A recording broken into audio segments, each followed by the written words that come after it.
Question 3. Do you support the continued use of the policy that relates in the current unitary development plan, where on large-scale developments we have a requirement that there's no more than 50% housing in terms of floor space that goes in, or should we amend that approach moving into the new policy framework? Do you want to give an example? Just so Perhaps Margaret could give. Currently, if someone came in with an application on a site that was over a quarter of a hectare, 0.25 hectares, we would only permit half the floor space of that site to be developed for residential purposes. The other half would be a mix of other uses, such as social and community and commercial uses. Do you want to explain the rationale? And the reason for that is because it's previously been identified that in this area there is both a lack of social and community facilities and a lack of basic job opportunities. So rather than just having it almost 100% residential, to try and get other uses into the area and provide much needed facilities and hopefully some economic development in the form of jobs. I mean, if I can start it, I think the principle behind the policy is a positive one, and it's obviously a good thing to try and promote economic development in an economic development area. That goes without saying. But I think again you come back to the viability in the market point, in that you're not going to persuade a developer that 50% of his site can be developed for economic or social and community purposes if there is no market for that accommodation when it's built. It's a very simplistic approach to say, we will allow 50% affordable housing, and then assuming that the developer in the market will take up the remainder as commercial floor space. I think a more positive approach is looking beyond that and looking at the reasons why the market is not attracted to this part of Westminster, because the market is attracted to the majority of Westminster, like nowhere else in the UK. So there are specific market blockages which are actually making this part of Westminster not attractive to commercial office occupiers, to research, to small-scale business premises, and it's actually taking the time to look at those and to get a policy approach that overcomes those so that sites are attractive and developers will bring them forward because there's a market there. Could you expand on that a bit and just explain to us your view as to why it's not an attractive area? I mean, it is a difficult issue as to why it's not attractive. I mean, I think one of the most, one of the starkest examples is the success of Paddington Basin, which falls within this area, but it's been developed in that it almost literally turns its back on the remainder of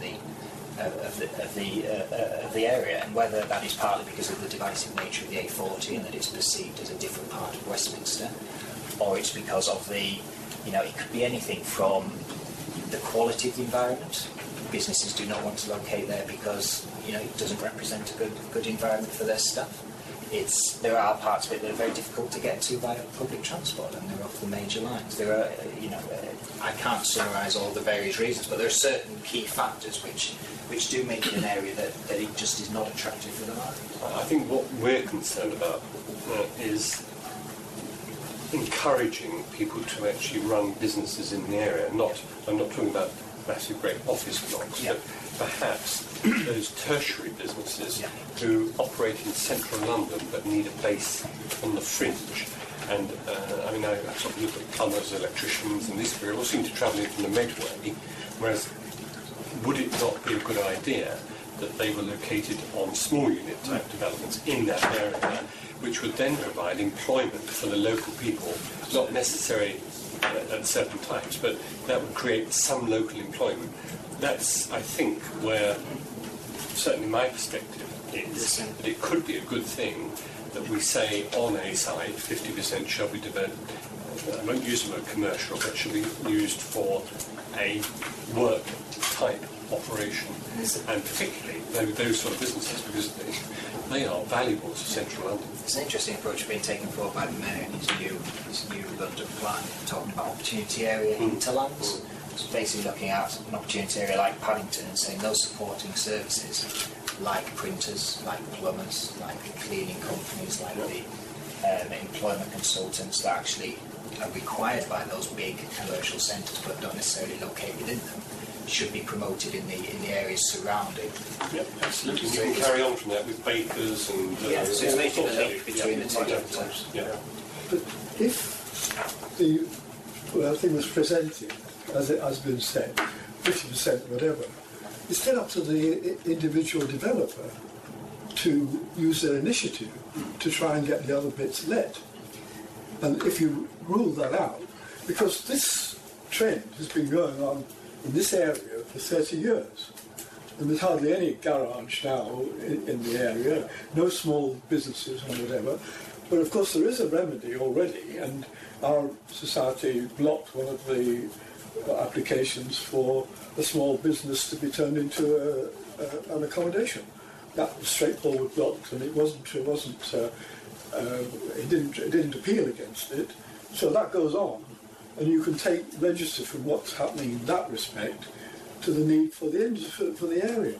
Yeah, but the risk is, and I think it has been the case, but correct me if I'm wrong, is that it discourages sites from being brought forward, and I don't think with this policy in place there's been many more than one or two major applications over 0.25 hectares. So it actually discourages, and that's the concern, it discourages sites coming forward, so you're not getting the new housing, you're not getting the affordable housing, you're getting sites lying stagnant because of the policy actually restricting the market, and the developer knowing that it's just not worth the cost of taking it through the planning system, because at the end of it, the 50% that won't be housing is going to be very difficult to find a purchaser for or a tenant for.